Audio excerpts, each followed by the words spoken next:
آج کی اس ویڈیو میں ہم جانیں گے شعبان المعظم کے روزوں سے محبت۔ ام المومنین حضرت بی بی عائشہ صدیقہ رضی اللہ تعالی عنہ فرماتی ہیں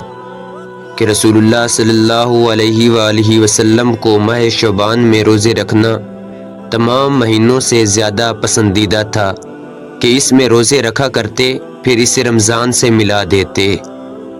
ام المومنین حضرت عائشہ صدیقہ رضی اللہ تعالی عنہ ہی سے یہ روایت ہے،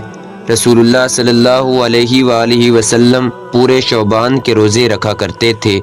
اور فرماتے اپنی استطاعت کے مطابق عمل کرو کہ اللہ پاک اس وقت تک اپنا فضل نہیں روکتا جب تک تم اکتا نہ جاؤ۔ شارح بخاری حضرت علامہ مفتی محمد شریف الحق امجدی رحمۃ اللہ تعالی علیہ اس حدیث پاک کے تحت فرماتے ہیں، مراد یہ ہے کہ شعبان میں اکثر دنوں میں روزہ رکھتے تھے اور اسے تغلیباً یعنی غلبے اور زیادت کے لحاظ سے کل یعنی سارے مہینے کے روزے رکھنے سے تعبیر کر دیا۔ جیسے کہتے ہیں فلاں نے پوری رات عبادت کی، جبکہ اس نے رات میں کھانا بھی کھایا ہو اور ضروریات سے فراغت بھی کی ہو، پر اسے کل کے ساتھ تعمیر کر دیا جاتا ہے۔ اس حدیث سے معلوم ہوا کہ شعبان میں جسے قوت ہو وہ زیادہ سے زیادہ روزے رکھے، البتہ جو کمزور ہو وہ روزہ نہ رکھے، کیونکہ اس سے رمضان کے روزوں پر اثر پڑے گا۔ اگر کوئی پورے شعبان المعظم کے روزے رکھنا چاہے تو اس کی ممانعت بھی نہیں۔ حضرت علامہ شاہ فضل رسول رحمۃ اللہ علیہ فرماتے ہیں، جو شعبان المعظم کے روزے اس لیے رکھے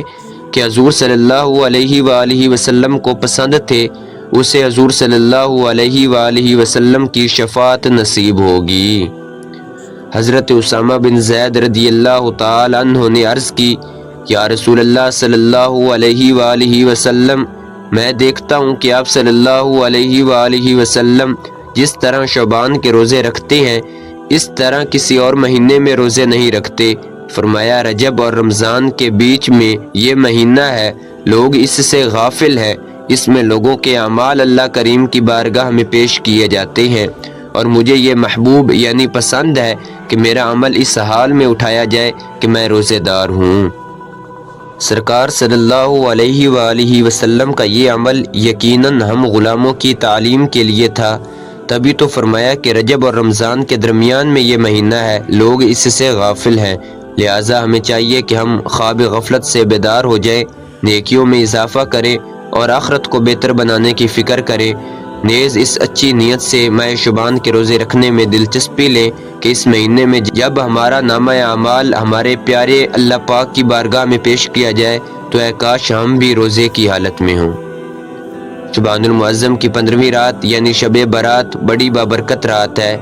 اس رات اللہ پاک کی خوب رحمتوں برکتوں کا نزول ہوتا ہے۔ اللہ پاک کی بارگاہ میں اس رات خاص طور پر اپنی دنیاوی و آخرت کی بھلائی کی دعا مانگنی چاہیے، کیونکہ اس رات دعائیں قبول ہوتی ہیں۔ اللہ پاک کے آخری نبی مکی مدنی سرکار صلی اللہ علیہ وآلہ وسلم نے 5 راتوں کے بارے میں فرمایا کہ ان میں دعا رد نہیں کی جاتی، جن میں سے ایک شعبان کی 15ویں رات یعنی شب برات بھی ہے۔ حضرت علامہ علی قاری رحمۃ اللہ علیہ نقل فرماتے ہیں کہ شب برات کے 4 نام ہیں: لیلۃ المبارکہ برکت والی رات، لیلۃ البراء نجات والی رات، لیلۃ السق دستاویز والی رات، لیلۃ الرحمہ رحمت والی رات۔ اور مزید فرماتے ہیں اسے لیلۃ البرات اور لیلۃ السق نجات و دستاویز والی رات اس لیے کہتے ہیں کہ جب تاجر مالک سے اس کا اناج وصول کر لیتا ہے تو اس کے لیے برات نامہ لکھ دیتا ہے، اسی طرح اللہ پاک اس رات اپنے مومن بندوں کے لیے برات نامہ لکھ دیتا ہے۔